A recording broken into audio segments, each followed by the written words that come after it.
ಯಡಿಯೂರಪ್ಪ ಆಗಿರ್ಬೋದು, ಸಿದ್ದಣ್ಣ ಆಗಿರ್ಬೋದು, ಮತ್ತೊಬ್ಬರು ಆಗಿರ್ಬೋದು, ಡಿ ಕೆ ಶಿ ಬರ್ಬೋದು, ಇನ್ನೊಬ್ಬರು ಬರ್ಬೋದು, ಎಲ್ಲ ಹೊಂದಾಣಿಕೆ. ಅವರು ಬಂದಾಗ ಇವ್ರು ಮುಚ್ಚೋದು, ಇವ್ರು ಬಂದಾಗ ಅವ್ರು ಮುಚ್ಚೋದು ಅಂದಾಗ ಪ್ರತಿಭಾವಂತರಿಗೆ, ಹಾರ್ಡ್ ವರ್ಕರಿಗೆ ಎಲ್ಲಿದ್ರಿ ಭವಿಷ್ಯ ಇಲ್ಲ ಅನ್ನೋದು ಸಹಜದ. ಅದರಲ್ಲೂ ಯುವಕರಂತೆ ಬೇಸತ್ತು ಹೋಗಿದ್ದಾರೆ ಇವತ್ತು. ಮೊದಲನೇದಾಗೆ ಸೆಂಟ್ರಲ್ ಗೌರ್ಮೆಂಟ್ ಎಲ್ಲ ಪ್ರೈವೇಟೈಸೇಷನ್ ಮಾಡ್ಲಿಕ್ಕತ್ತದ ರೀ. ಪ್ರೈವೇಟೈಸೇಷನ್ ಮಾಡಿದ್ರಿಂದಾಗಿ ನೌಕರಿಗಳು ಕಡಿಮೆ ಆಗ್ತಾ ಇದ್ದಾವೆ. ಏನಾದರೂ ಮಾಡಿ ನಾವು ಎಕ್ಸಾಮ್ ಪಾಸ್ ಆಗೋದಂದ್ರೆ ನೆಕ್ ಟು ನೆಕ್ ಅತ್ಯಂತ ಸಮೀಪದಾಗ ಕಾಂಪಿಟೇಷನ್ ಇರ್ತದೆ.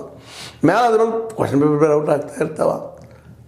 ಈಗ ಹೊಸದಾಗಿ ಹೊಸದಾಗಿ ಶುರು ಆಗಿಬಿಟ್ಟಿದ್ದಾವೆ ಇವತ್ತೇನೋ ಈ ಒಂದು ಶೇರ್ ಮಾಡ್ಕೊಳ್ಳೋಂಥದ್ದು ಏನೇನೋ ಬರ್ತಾ ಇರುತ್ತೆ, ಬ್ಲೂಟೂತ್ ಅವು ಇವೆಲ್ಲ, ಅವುಗಳ ಮೂಲಕ ಏನೋ ಗದ್ದಲಾಗ್ತಾ ಇದ್ದಾವೆ ಅಂತ ಅದನ್ನು ಕೇಳ್ತಾ ಇದ್ದೀವಿ. ಯಾವುದೇ ಎಕ್ಸಾಮ್ ಇವತ್ತು ಸ್ವಲ್ಪ ಕ್ಲಿಯರ್ ಒಂದು ಪ್ರಾಮಾಣಿಕವಾಗಿ ನಡೆದಂತ ಇತ್ತೀಚೆಗೆ ಬರ್ತಾನೆ ಇಲ್ಲ. ಈ KPSC 2011 ಇವತ್ತಿಗೂ ಅದ್ರ ರಿಸಲ್ಟ್ ಇಲ್ಲ, ತಪ್ಪಿಸಿದ ಶಿಕ್ಷೆ ಇಲ್ಲ. ಅದರಲ್ಲಿ ಮುಖ್ಯವಾಗಿ ಎಲ್ಲಿ ಯಾರಪ್ಪ ಅವತ್ತಿನ ಅಧ್ಯಕ್ಷರು ಯಾರಿದ್ದರು, ಹತ್ರದ ಏನಿದ್ರು ಅವ್ರದ್ದೆಲ್ಲ ಒಂದು ಪ್ರಾಸಿಕ್ಯೂಷನ್ ನಡೆಸ್ಬೇಕಂತ ಏನೋ ಹೇಳದ. ಅವ್ರು ಯಾರು ಆರೋಪಿಗಳು? ಗೋನಾಳ ಭೀಮಪ್ಪ ಅಂತೇಳಿ ಅಧ್ಯಕ್ಷರಾಗಿದ್ದು KPSC ಆಳಿದಾಗ. ಗೋನಾಳ ಭೀಮಪ್ಪ ಅಂದರೆ ಯಾರು ನಿಮಗೆ ಗೊತ್ತದ ಹೆಂಗೆ ಅಂತೇಳಿ ಎಲ್ಲ ರಾಜಕಾರಣಿಗಳು ತಮ್ಮ ಬೇಕಂತ ನೇಮಿಸ್ಕೊಳ್ತಾರೆ. ಎಲ್ಲರಿಗೂ ಬೇಕಾದವ್ರು ರೀ.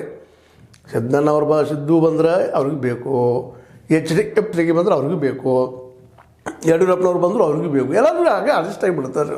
ಒಂದೊಂದು ನೀರು ಇದ್ದಂಗೆ ರೀ, ನೀವು ಕೊಡೋದು ಹಾಕಿರಿ ಕೊಡೋದು ರೂಪ ಪಡಿತಾರೆ, ಗ್ಲಾಸ್ನ ಹಾಕಿರಿ ಗ್ಲಾಸದ ರೂಪ ಪಡಿತಾರೆ, ಹೆಂಗೆ ಅಡ್ಜಸ್ಟ್ಮೆಂಟ್.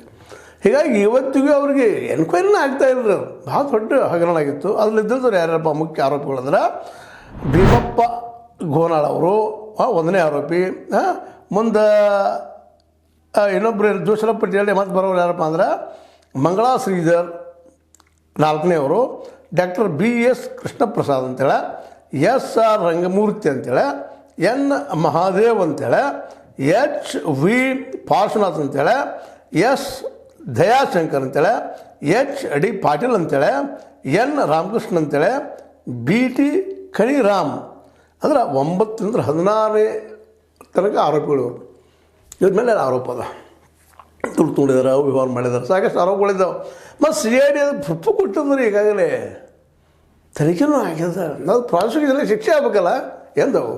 ಹೇಗಾಗೋದು ಇನ್ನು ಮುಂದದನು 2034 44 54 ಆಟ ಎಲ್ಲ ಮುಗಿದೋಗ್ಬಿಟ್ಟಿರ್ತದೆ.